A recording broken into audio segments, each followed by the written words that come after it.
build muscle and lose fat on the carnivore diet.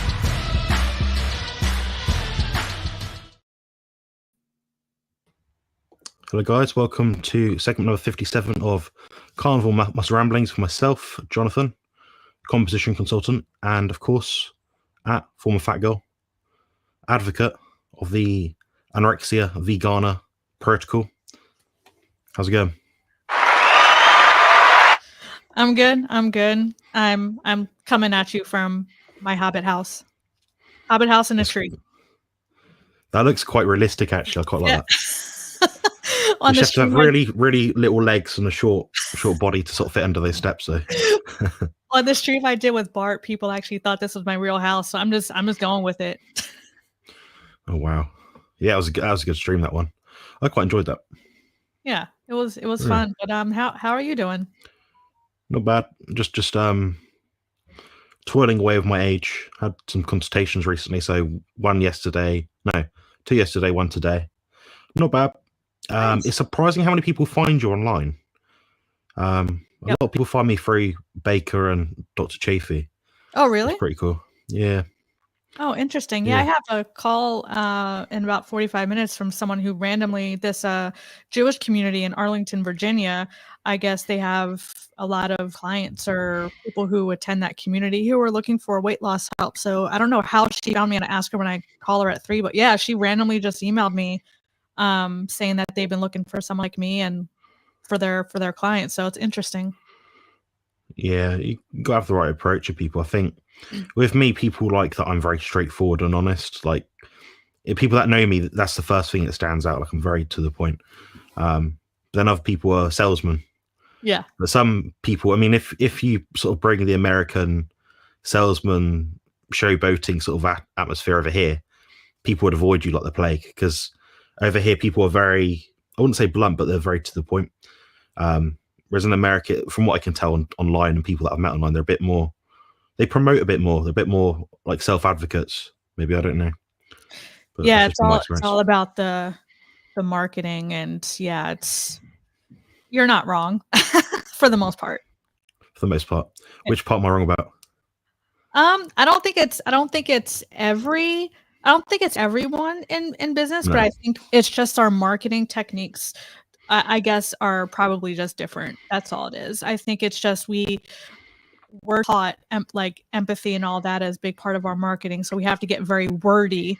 But me in real life, I'm straight to the point. But when it comes to like your website and your marketing, yeah, we have to be wordy in a way to tap into the psychology and all that. So it's quite annoying for me too, because that's not how I am in real life. I'm empathetic, but I'm not that wordy.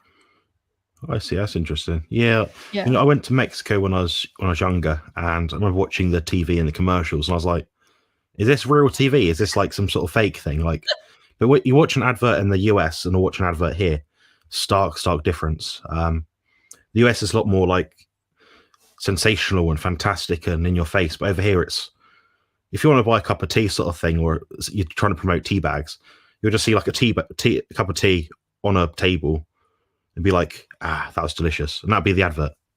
Do you want to know why though? Our marketing is different. We have psychologists on staff at these big marketing companies who do that on purpose. So that's why it's like that. A lot of these marketing companies hire psychologists to tap into that psychology to make us go buy their junky products. So I don't know if they do that over in the UK, but that's very, very big in marketing here, is working with psychologists.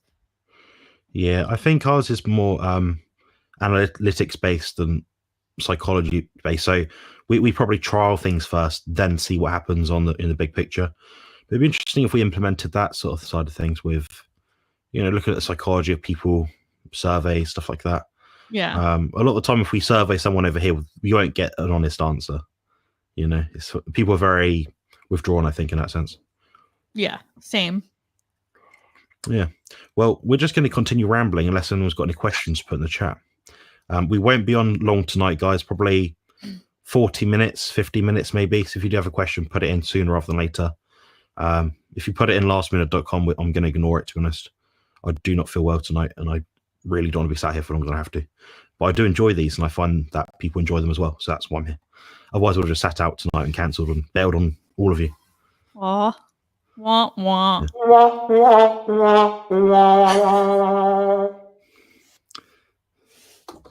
Okay, we've got our first question, Nicole. No. I know the answer to this one. Okay, what is a PNF hamstring stretch? Is it beneficial? That's all. I don't even know what PNF is, so that's all you. Okay, it stands for proprioceptive neuromuscular facilitation. So basically, it's the idea of pinning a muscle between 2 points, then finding a way to stretch the main belly of the muscle. So an example might be I'm lying on my back and someone's got their like the thumb here or something, and they're stretching up my bicep alongside the tendon as well. It's a way of freeing up tendons that are a bit tight. I found that particularly effective for groups of muscles such as the hamstrings and biceps. A little bit of chest, but not so much with any other muscle group. So that's been my anecdotal experience. But it is effective, and it does teach muscles to stay strong under load.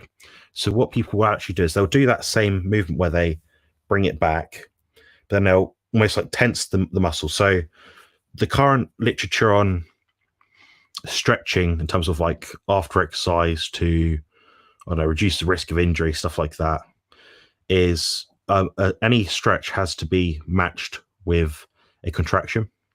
So the idea is you don't just do a hamstring stretch, reaching down, then stand up and walk around.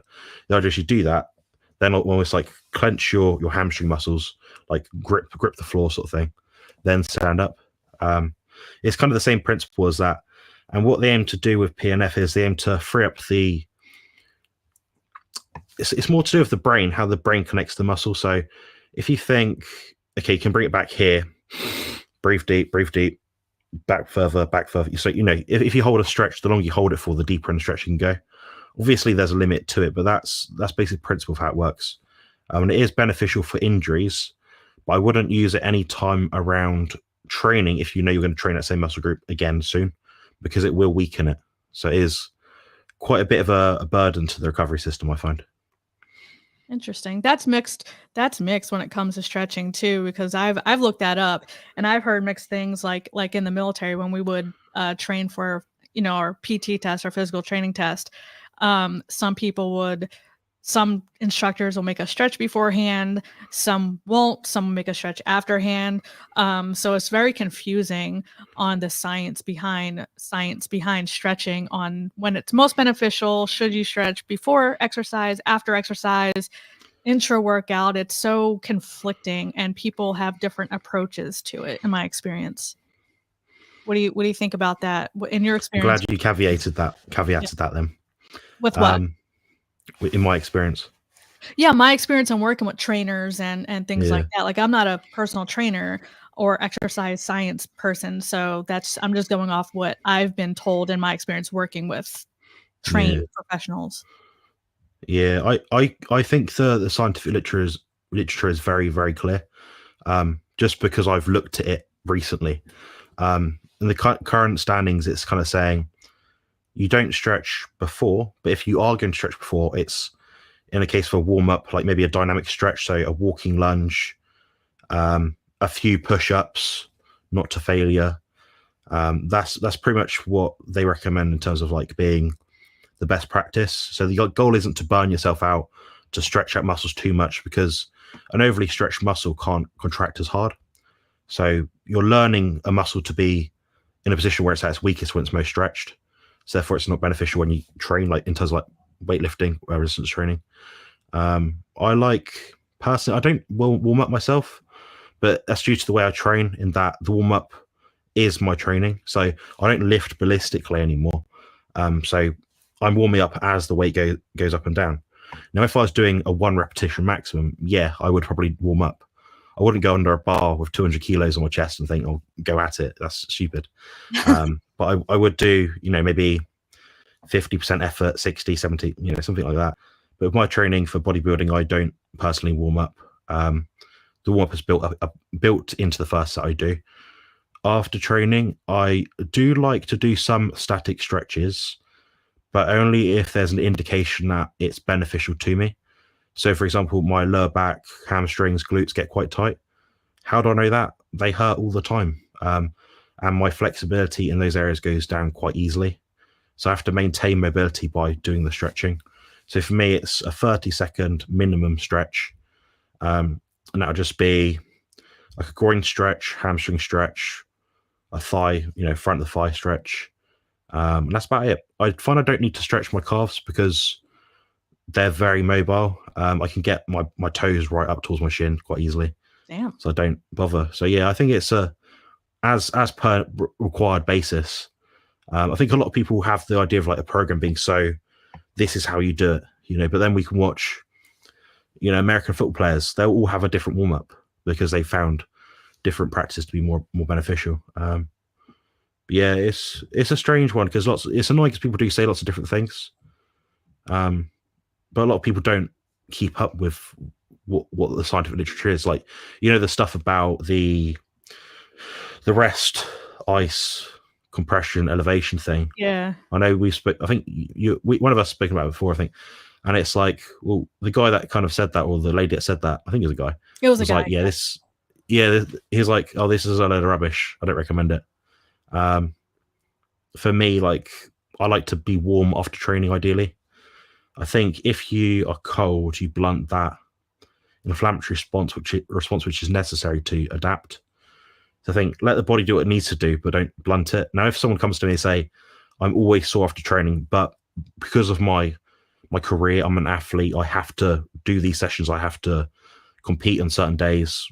Okay, how am I going to reduce that? Obviously, recover better, so sleep better, things like that, better diet, active recovery, brisk walks, things like that. Outside of that, you might add in some mild anti-inflammatories, but that's the last resort. You don't do that unless you have to do it. So it's always as per requirement. Yeah. I tend to do it the same. I build in warm-ups to my exercise. So if I don't bench or do any of that stuff anymore unless I do dumbbells, because I just work out in my condo gym and we just have dumbbells, unfortunately. But even when I was doing a lot of barbell work, because I prefer barbell, I would just do a couple sets, kind of build up to my top set, and that's how I would warm up and work on form and all that stuff. So I would kind of do the same thing. It sounds as build in my warm up into my sets. Yeah, it's a good way to go about it. And obviously, if you're doing more dynamic movements like a clean and press, I wouldn't go off the bat and go nuts, go ham on that in the first set because that's ridiculous. That's why people that do CrossFit get so injured, because they have such a large repertoire of exercise they do. They try to fit it in a small amount of time with little rest without perfecting technique each time. So yeah, that's how I injured my lower back or tweaked my lower back, was doing CrossFit, because I can rip a large amount of weight off the floor when we're talking deadlifts, and we had to do an AMRAP, as many reps as possible of the deadlifts. And after a while, your form goes because you're trying to go as fast as possible and you start pulling with your back. Although bad form, that's what most people do in that. And I never agreed with that. But yeah, that's how I tweak my back. I don't do CrossFit anymore. I like the style, but I never agreed with doing compound movements, Olympic lifts, powerlifting movements, and all that as fast as possible, because that's how most people get injured, because you need to work on form. And if you're ripping it off the floor as fast as possible, it's a disaster waiting to happen. Yeah, I mean, I'm a bit more, I don't know what it is, precarious. I don't know. I have to be a bit more careful. So I think yesterday I think I did some hyperextension, so some lower back extensions basically. And what I think I forgot to do, which I always do, but for some reason I forgot, was to activate, tense, flex my quadriceps in that movement. Therefore, it takes my glutes and hamstrings out of the movement. So for me, my lower back, if my lower back is activated at the same time as my glutes and hamstrings, although that is a natural movement, that's the way the body naturally wants to move in conjunction with each other, I find it pinches me up too much in the lower back. So I flex the quads so that doesn't happen as much. I think I forgot to do it. I think that's why my right leg might be in pain today, but I can't really say. Yeah. Yeah, we've got a question from Matthew. Has Nicole ever thought about becoming a woman bodybuilder? Absolutely not. I do want to do powerlifting meets though. That's my goal. Hopefully for 2024. I did some digging on local meets, but yeah, in 2024, I do want to enter my first powerlifting meet. That interests me more than bodybuilding. I love my weak movement right now is because it's the bench, deadlift, and squat, and it's a back squat. I think you can enter 2 lifts. You don't have to enter all 3, but I'm weak on the back squat, mostly because of my hips and my knees and all that stuff. But when it comes to the deadlift and bench, I think for the bench, I was at 125 pounds, which is a lot for my size. Like a lot of women I talk to can't lift that much. So I'm confident on the bench. I do want to get stronger. And the deadlift, I think last time I tested it was a couple years ago. I was at 212. So I do want to increase my how much I can lift, but back squat's my weak lift. So I'll probably just enter the deadlift and bench in my first lift, in my first meet, and then 2025 my goal is to do all 3, but I need to get strong on my back squat. It's super weak for me. Yeah. Yeah, my back squat's pretty weak as well. I think my squat right now, I wouldn't try it or test it out, but my squat right now is stronger than my deadlift. My deadlift's about 20 kilos. Oh, well, So I mean, you have 45 pounds. well, you have issues with your back. I think I should be able to deadlift more because I'm lower to the ground, right? In But theory, yes. Yeah. but yeah, my bench, my goal was to get it up to 225, which I did. One of my Air Force buddies, I was a cop with him. He helped me increase my bench. But if I can get my bench, if I can just get the 235, 245, or I'm sorry, 135, 145, by the time I enter my first meet, I'll be pretty stoked with that. Yeah. Yeah, I did consider getting into powerlifting at one point when I was sprinting competitively. I was about 15, 16 years old. I did get some good lifts. I just found between the two activities, it wasn't, I just couldn't recover from it. I couldn't do it. So I just did bodybuilding, sprint training, and circuit training. So I was trying to be all round at that point. And I was really fit when I was younger. Seriously, I was like an absolute unit, absolute athlete. Yeah. But my problem was I couldn't keep up with the food intakes. I was always really ripped. So all the sprinters were looking at me like, "Why are you so muscular and ripped? You're too big and also too lean for what we're trying to achieve here." And I was like, I don't know. I kind of want to build a good body like my brother, because my brother got me into training. So he's about 6.5 years younger. 6.5 years older than me. So I wanted to do what he did, really, you know. So I kind of got out of that. I think what put me off was the color of my skin was a bit of a deterrent.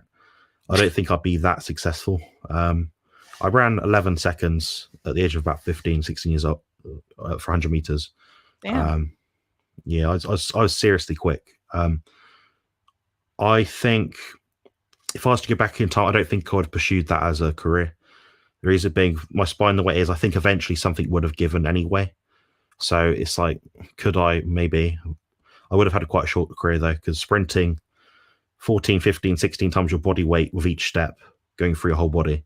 I don't know if that's conducive towards excellent spine health. Yeah, I was a sprinter too, and that's the other reason I didn't want to be a bodybuilder, because I thought I've always been into fitness, but yeah, you have to be so meticulous with your food and just so I watch a lot of bodybuilders, and that's how I'm familiar with a lot of people you talk about, Jonathan, because I follow the fitness industry, you know, the Chrisman Guzmans and all these big names in bodybuilding.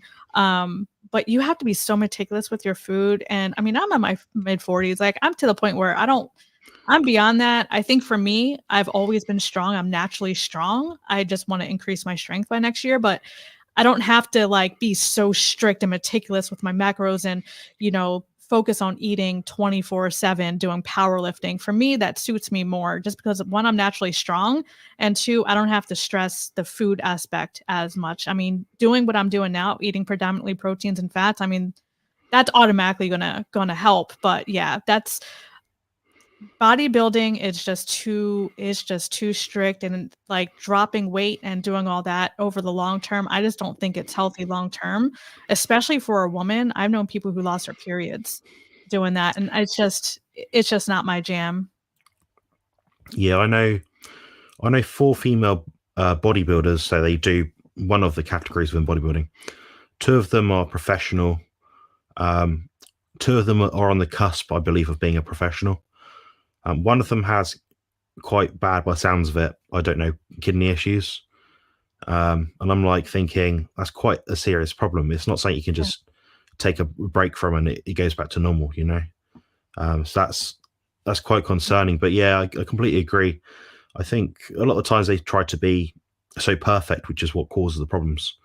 You know, what is the best drug to take?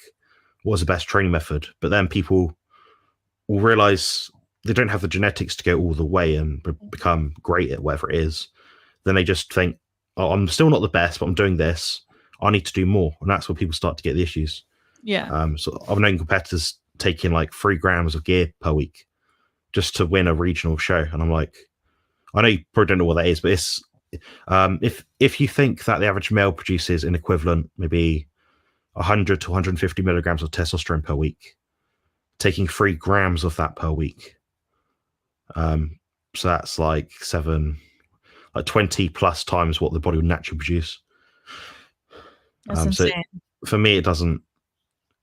Just the numbers alone kind of put me off a bit, but you know, I appreciate people do what they have to do to win, but when you're struggling to win at that level with it, that kind of tells me maybe not, you know.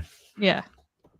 Yeah, got a message from Mark here. So doesn't the use of NSAIDs interfere with the prostaglandin and growth response? I said this to the pharmacist and he was unaware of such a thing. Yeah, it's completely true. That's why, for example, myself, I was very cautious of not using that sort of thing before or after surgery, because I know that I needed my digestive system to be as good as possible. I know they're going to pump me full of drugs when I had my surgery, antibiotics, morphine, opiates of different kinds, other stuff, God knows what. So I knew my guts would be wrecked. So I thought, how am I going to minimize damage? Okay, reduce all medication or completely eliminate it. I also knew that things like nicotine, as well as NSAIDs, can actually interfere with muscle growth. So obviously they'll stop the osteoblasts from being as effective in the bone. And also they signal a cascade of negatively implicated, I'd say, hormones in the body, which interfere with how well you can develop muscle tissue. So that's things like the NLRF2 pathway and a few other things as well. So effectively, that's exactly true, Mark, and it does work that way. If you put 2 identical twins together and you got one of them to bodybuild with ibuprofen and one without, the guy taking on ibuprofen would actually have not only a shorter career, but a lesser muscular development, I think. So the same thing's true with like excessive hormesis, so cold therapy, starvation. Anything that majorly stress your body will interfere with muscle growth. So your body doesn't want to sort of gain loads of muscle because it's an expensive tissue to hold. Me sat here right now, it uses a lot of energy. It doesn't want to be here. So I have to make sure I'm covering all bases and crossing all T's to make sure that I'm keeping that muscle on. So I'm not using things like that unless I absolutely have to. So yeah, you've brought up a very important thing here. Sorry, out of breath. Sorry, thank you everyone for joining. By the way, if I haven't addressed your question, it's just because I want to get through your messages, because I want to get through the questions succinctly, because I know Nicole and myself can't be here for too long tonight. And thank you for joining, Bob. Much appreciated. What's up, Bob? And Lambs and Rick.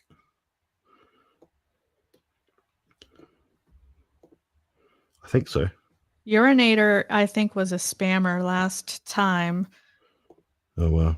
Because we didn't put 2 and 2 together, and then we realized it was urinator, urinator. I didn't even spot that until you said it. Here's a good question. So, ketogenic bodybuilder Robert Sykes does a fat load before his contest. Thoughts? Nicole, what do you think? That's interesting. I've actually never heard of anyone doing a fat load. I know it's becoming more and more, I don't want to say popular, but more and more people in the fitness space are starting to get away from carb loading. But I don't know what Robert Sykes, what does he mean by fat loading? Like, what does he eat? But yeah, I mean, you can absolutely achieve the same results as a fat burner as you could as a sugar burner more effectively. Actually, I have a client who just ran his first marathon, full marathon, and he was a sugar burner before, diabetic and all that stuff. And after about 4 months of low carb eating, he ran his marathon, and he was sustained throughout his training and the marathon, with minimal snacking, minimal cramps, and all those things. And when he was training before working with me, he would have to constantly fuel mid-training. He would have cramps. He would be exhausted afterwards. So it was a night and day difference in that anecdotal experiment with my client who just did his first marathon on fat alone and not carbs, and he experienced greater performance vice carb loading. Yeah, the lactic acid will increase to much greater degree if you're eating carbohydrates. I found this to be true myself. I did the experiment. I know that to be true. Then, of course, we've got actually people who have literally run on a treadmill or cycled on a bike, I can't remember which one, on fat or loaded on carbs. Well, lactic acid is lower. I mean, you don't require as much lactic acid as a buffer because there's less needed. So it's a more efficient way to go about it. If we think about the calories our body has on it in terms of fat, that's enormous. Compare that to muscle glycogen. What you're looking at, like 100,000 calories, if you can measure it that way, then from fat, you're probably looking at about maybe, I don't know, 2,000 calories from carbs, something like that. So you've got an abundance of energy, assuming you're not like 1% body fat. But I think Andy's talking specifically about loading up, like to be like, I don't describe it, like basically when you compete, you're quite depleted, but your muscles are quite flat. So the idea is you try to be less flat by putting more food in. I think a lot of that is more to do with inflammation rather than actually filling up with muscle glycogen. And the reason why I say this is because they've done studies on both mice and also on humans, I believe biopsies, and they've sort of found out, well, it's very hard to actually deplete muscle glycogen. You'll never be completely depleted of muscle glycogen, otherwise you could not move. So you'll never get to like below maybe 40-50% muscle glycogen. And even if you did, you damn well know it. So I think effectively what Robert Sykes is doing would work. And if I went back in time, I would have done the same experiment myself. I'd just be cautious of, if, say, I had to double my fat intake, I'd probably do a bit of it with protein. So it'd be a protein and fat load, just because I know I probably wouldn't have the enzymatic capacity at that point, at the end of a contest preparation, to deal with double the amount of fat in my system. I think I'd probably just get the runs. Yeah. So it'd be a mixture of the protein with fat, Yeah, that's why I was curious what he was eating when you're talking fat load, because that's fat loading and carb loading are totally different. It's so much easier to load up on carbs. But do you think he would look just as full on a fat load vice a carb load? Because I know a lot of bodybuilders, again, I'm not a bodybuilder, I just like lifting, but a lot of bodybuilders carb load because it makes their muscles look fuller. Do you think you can get the same effect on a fat load? I think that it's a tricky one to answer. It's very nuanced. So I think if you fat loaded and your muscles were full, you compared that to carb loading, I think the end result in terms of muscle glycogen would be identical, provided you knew the exact gram amounts to take in. However, I think if you looked at the scale and actually looked at the puffiness of the muscle, it'd be greater with the carbohydrates because, of course, 3 grams of water, 1 gram of carbohydrate. It draws it in essentially, but that just because you're puffy doesn't mean you look better. So I think you'd actually start to lose a bit of the detail. So where before you might have a thin layer of water over the skin next to nothing, when you're inflamed from too much carbohydrates, I think that could be at least suggesting to me that you're not going to have as much detail on stage. So if, for example, you've got feathers, striations, and definition all over, then you over carb load. I think that's more of a problem. So I think the fat load approach is less risky. I think. I don't know. There we go. So Matthew asks, if you could only eat one food for the rest of your life, what would it be? Mine would be ribeye steak. Mine would be beef brisket, and second best would be salmon. Ooh, everyone says ribeye. I'm with Jonathan, except for mine. So here we have a premium blend, a premium burger blend, and it's brisket and chuck.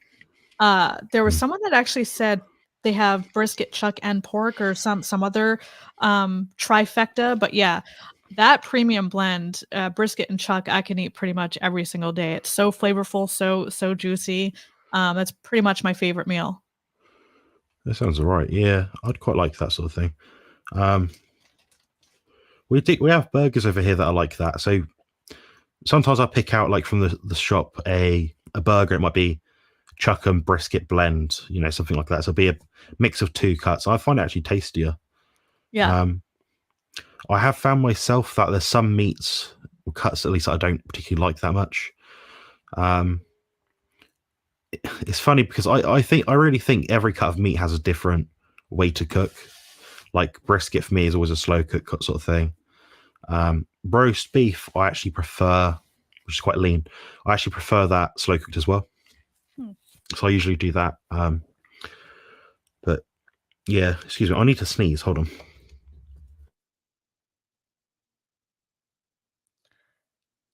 Damn, you shook your whole house. Oof. My house is the same size as yours. I'm not surprised. Is yours in a tree? It's in a tree. Yeah, I do quite like that background. It's pretty cool. The picture frame is a bit wonky though. Might say that much. What? It's the way it is. There we go. Are you OBSing or are you doing a different one? OBS, yeah. Yeah, how are you finding that moment? No, I like it. I use NVIDIA to remove my background, and then I use OBS for my virtual webcam, and it's better because I don't pixelate when I move. Oh, what is happening? What are you doing? I don't know. What's going on? Okay, see you later. Yeah, good fun. Yeah, OBS is pretty good. I quite enjoy using it. I've learnt some new edits recently. It took me about 4 months to work out how Dave does some of his edits. Oh, because I didn't know what to type into YouTube to work out. I should have just asked him because now I've learned how to do it. I'm like, well, that was easy. What edits? There's one where basically you can kind of like zoom in very slowly or zoom out very slowly or move. Oh, that's a good one. Oh, you can do that on OBS? Not on OBS, but you can do it on Power Director. So. Oh, that's what I use. Yeah. It's I did a vlog, a couple vlogs actually, and I'm gonna try to do some fancy editing. So Power Director is pretty easy to use, but there's so many like effects you can do that it's kind of overwhelming a little bit. Yeah, I can see that happening. It's some effects. When you see something like, I don't know, when you're a kid or something, you're on the computer at school, you had like to make a PowerPoint I didn't have presentation. a computer when I was a kid, Jonathan. Oh yeah, you're like 18. I was in college when I got a cell phone. We had pagers. Yeah, you maybe wouldn't know, but like when we were in school, we had one computer, and that was split between a classroom of about 30 children. Oh. So every week on a Friday, I believe, one child would get half an hour on that one computer, and it'd otherwise not be used at all. Anyway, there was a PowerPoint presentation. We had that, and all of a sudden, at one point, you could add in animations between the slides. So everyone started adding all this like whizzy stuff. Yeah. And sometimes I watch videos, and I'm like, that animation is so tacky. Yeah. And I can see it. I'm like, oh. So I went through every animation on Power Director to make sure that I've got my favorite ones, the ones that I find all right. So I use the burn one quite a lot at the moment. Kind of matches my color scheme a little bit. Yes, when I put the outro, or the intro on. Yeah. And the fire kind of goes around the edges, like tears sort of thing. Yeah, that's one that I quite like using. Mainly to draw people's attention. So when you're scrolling your phone, when a certain thumbnail goes up and down your screen, if you leave it for a bit too long, you'll start to see a preview of it. And if someone sees something that's quite eye-catchy, they're more likely to click on it. Yeah, I need to mess with that. I need to do an intro and outro. I just haven't had the time, but yeah, it's on my bucket list. It's on my things to do. But yeah, I need to mess with Power Director probably this afternoon or tomorrow and kind of putz around on it. They have some good music on there too. Oh yeah, yeah. I don't really do that style of videos, like the vlog style videos. You know, where I'm sort of doing something. I just record me talking, so I can't really add music to a lot of my stuff, which is frustrating because you're right, they do have a lot of choice. Yeah. I think Daryl just asked a question. I'm nice change. Excellent. Hit the like. Absolutely. Thanks, Bob.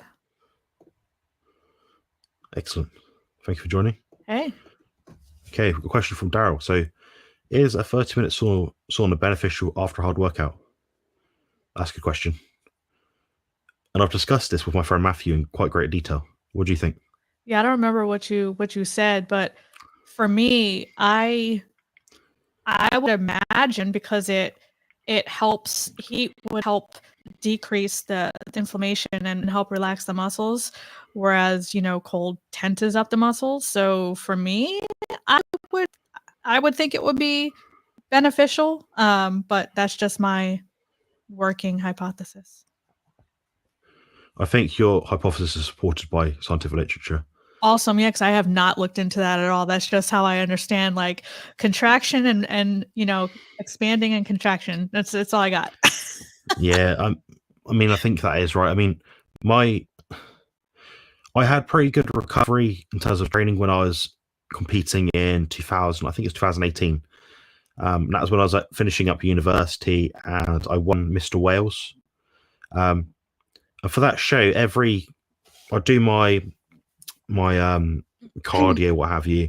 I do my weight session. Sorry, depending on what day it was, but I do like a weight session.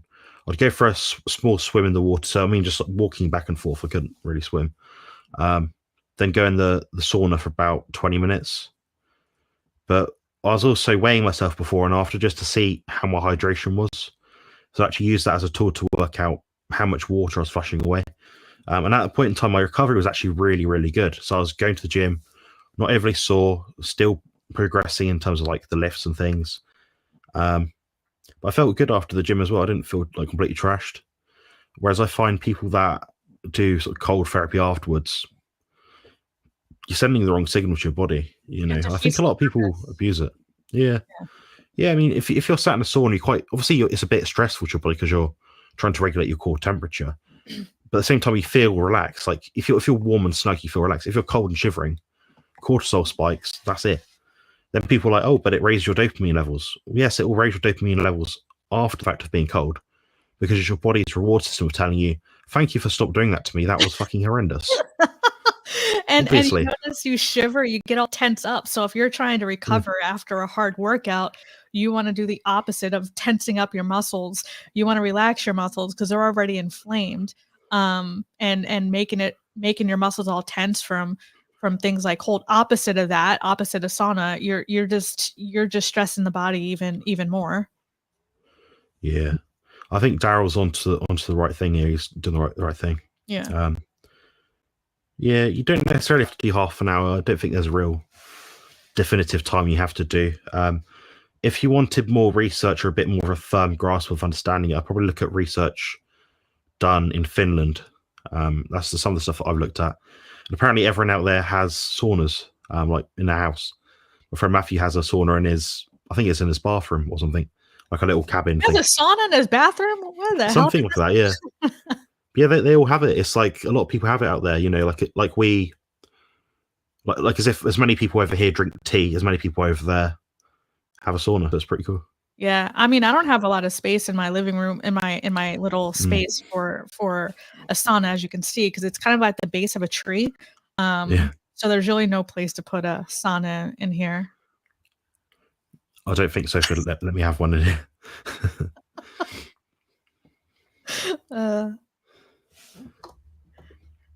There we go, Rick. Yeah, it's always. I'll be sweaty as hell out there. Honestly, it's so hot. Disgusting. I do have to hop off in a few minutes for my 3:00 call. Sure, yeah. I'll probably leave as well. So unless anyone's got any questions, we'll probably head off in about 3 or 4 minutes, probably. Nicole needs to head off into her White House. Yeah. I'm probably going to get an early night. I'm quite old and quite tired. Every time you say old, I get offended. I haven't jabbed at Bob in a while. I think he gets more offended than me. Sorry, Bob. Sorry, Bob. He's in his 20s, isn't he? Yeah. Yeah. I don't know. Yeah, I've got a live tomorrow night, which I'm hosting Carnivore Team GB, which is a Q&A. Myself, Phil Escott, Stephen Thomas, Richard Smith, Ben Hunt, and Rachel Brown. Wow. I think there's going to be like 6 of us on there, which is going to be quite intense. And you got one female, I heard? Did you just say one female? Yeah, there's one female. So the week before we didn't have any on there. Oh. And it's not like I chose it because we're all men. It's just there aren't any female carnivores around, at all. Like in the UK at all, really. It's like maybe 3 people with somewhat of a social presence or like a relatively good Instagram sort of following. So yeah, it's just you don't come across many people, but you know.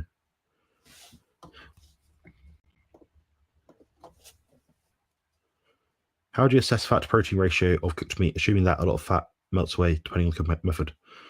Jeremy and I spent hours trying to suss this out.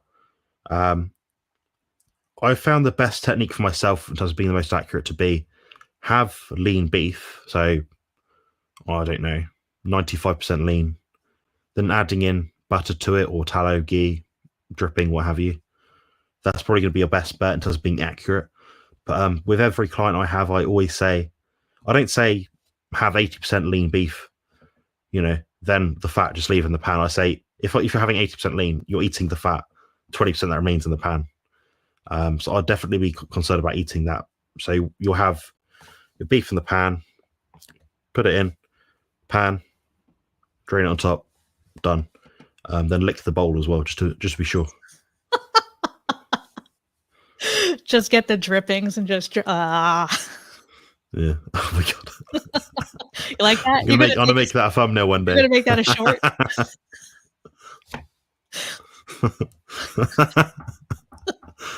That's brilliant. Is everyone awake now?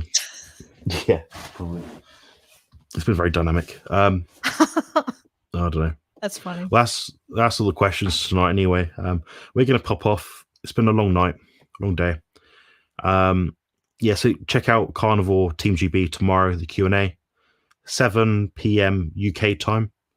If you're in the States, I don't know what time that is. 2 earlier in the day. Yeah, perhaps 2, I think Nicole said. 2 Eastern. Yeah. Oh, well. Anyway, take care, and we'll see you then. Cheers.